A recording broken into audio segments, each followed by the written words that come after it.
ప్రపంచ కిడ్నీ దినోత్సవం పురస్కరించుకొని అపోలో ఆసుపత్రి డయాలసిస్ విభాగం ఆధ్వర్యంలో హైదరాబాద్ కుకట్పల్లి మలేషియన్ టౌన్షిప్ లో అవగాహన సదస్సు నిర్వహించారు.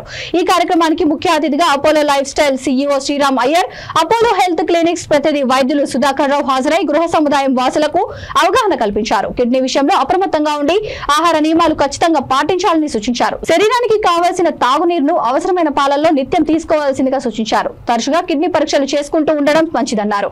కిడ్నీ 80% వరకు పాడయ్యే స్థితికి వచ్చేంత వరకు ఎలాంటి సూచనలు ఉండవని, ఒక్కసారిగా ఆరోగ్యం చెడిపోవడం, కాళ్లు వాపులు వంటివి రావడంతో లక్షణాలు బయటపడతాయన్నారు.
నమస్కారం. కిడ్నీ హెల్త్ ఫర్ ఆల్ అంటే అందరికీ కిడ్నీ ఆరోగ్యం అనే థీమ్ తోటి ఈ సంవత్సరం వరల్డ్ కిడ్నీ డేని జరుపుకోవడం జరుగుతూ ఉంది. ప్రపంచవ్యాప్తంగా కిడ్నీ వ్యాధులపై అవగాహన కలిగించే నిమిత్తము ఈ కార్యక్రమం జరపడం జరుగుతుంది.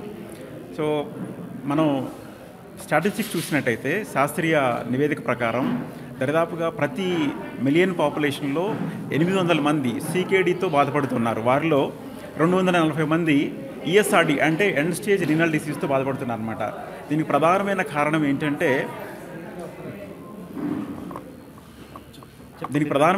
ఏంటంటే మొదటిది రక్తపోటు అంటే బ్లడ్ ప్రెషర్, రెండవది డయాబెటీస్.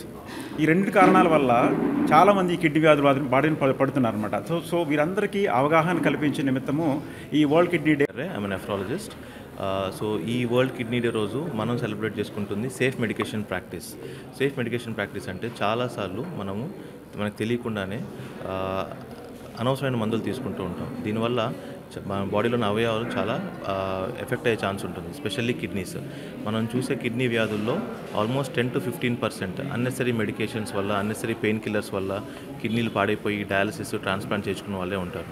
సో ఎప్పుడైనా మనం ఆరోగ్యంగా ఉండాలి అంటే కనుక ఒక 4 సూత్రాలు ఉంటాయండి. ఒకటి healthy life style, healthy eating and regular checkups and regular exercise. So ఈ 4 పాటిస్తే మనకు ఆరోగ్యం కానీ కిడ్నీలు కానీ చాలా బాగుంటాయి. సో మనం ఈరోజు స్పెసిఫిక్గా చెప్పదలుచుకుంది సేఫ్ మెడికేషన్ ప్రాక్టీస్ గురించి. అంటే అన్నెసరీ మందులు తీసుకోకూడదు అండ్ మీరు ఏదైనా మందులు వాడుతున్నప్పుడు దానికి ఏమైనా సైడ్ ఎఫెక్ట్స్ ఉన్నాయా అని అడిగి తీసుకోవడం